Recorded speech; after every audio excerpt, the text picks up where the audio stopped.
Hello everyone, Drew from Langlois Vital Nutrition Center here with you, and I'm really excited to talk to you about something today, but it's a real four-letter word, okay?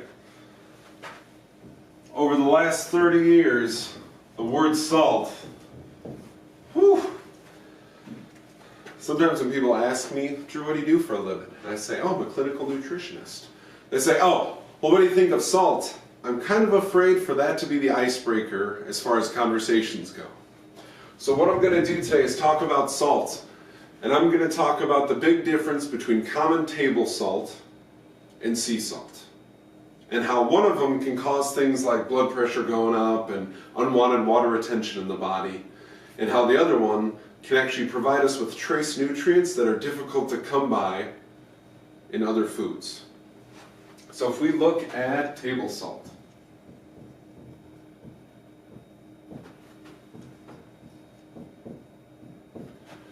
and we compare that to sea salt.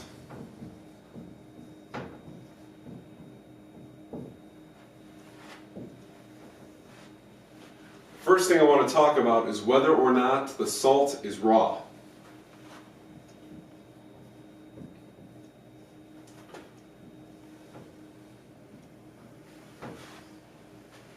And table salt is not raw.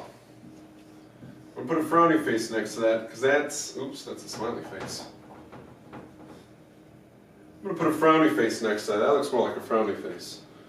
The reason that's a big deal is we want our salt to be raw, because when salts are not raw, they're usually kiln dried. So just so you know what word I'm saying there, that's kiln. Hot room. Used to heat things up. They make pottery in it sometimes too, because it can get all the way up to 5,000 degrees. Reason that's a problem is if we heat any food up to 5,000 degrees, it's going to become an irritant to the body. We're going to damage food if we heat it up to 5,000 degrees. Benefit of sea salt is raw. And I'm going to write a smiley face, and I'm going to mean to write a smiley face. We like that. Having the sea salt be raw means that the nutrients in there have not been damaged by high heat. We're going to benefit from that. One of the other big things, we're going to look at trace minerals.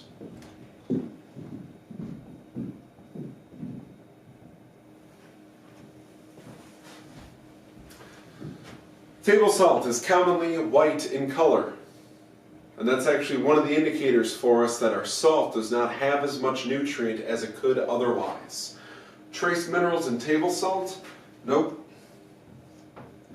We don't have any. And that's a bummer, because already the table salt has been heated. We know it's not raw. It's been taken up to 5,000 degrees inside of a kiln, and that makes it an irritant to our body. One of the things that could actually counteract that and help us tolerate it is if we had trace minerals. If our salt had more than just sodium in it, our body would be able to use it more effectively. And that's where sea salt comes in. Sea salt naturally has trace minerals in it. This is a really big deal because sodium on its own does not have any checks and balances. When we get all these other trace minerals with the sodium, it's going to prevent our body from retaining water or becoming bloated or from elevating our blood pressure.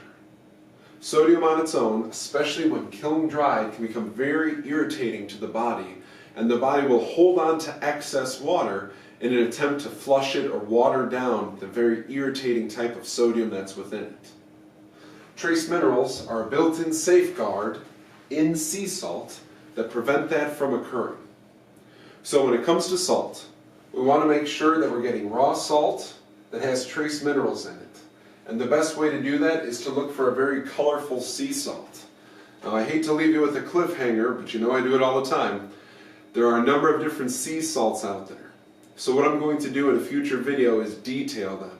Because you've probably heard of Hawaiian salt, which is usually red or black.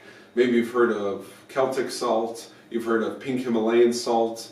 Maybe the salt from Utah.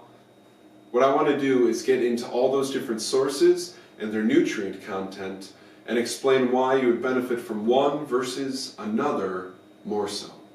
Thank you very much for watching this video, and I look forward to seeing you again soon.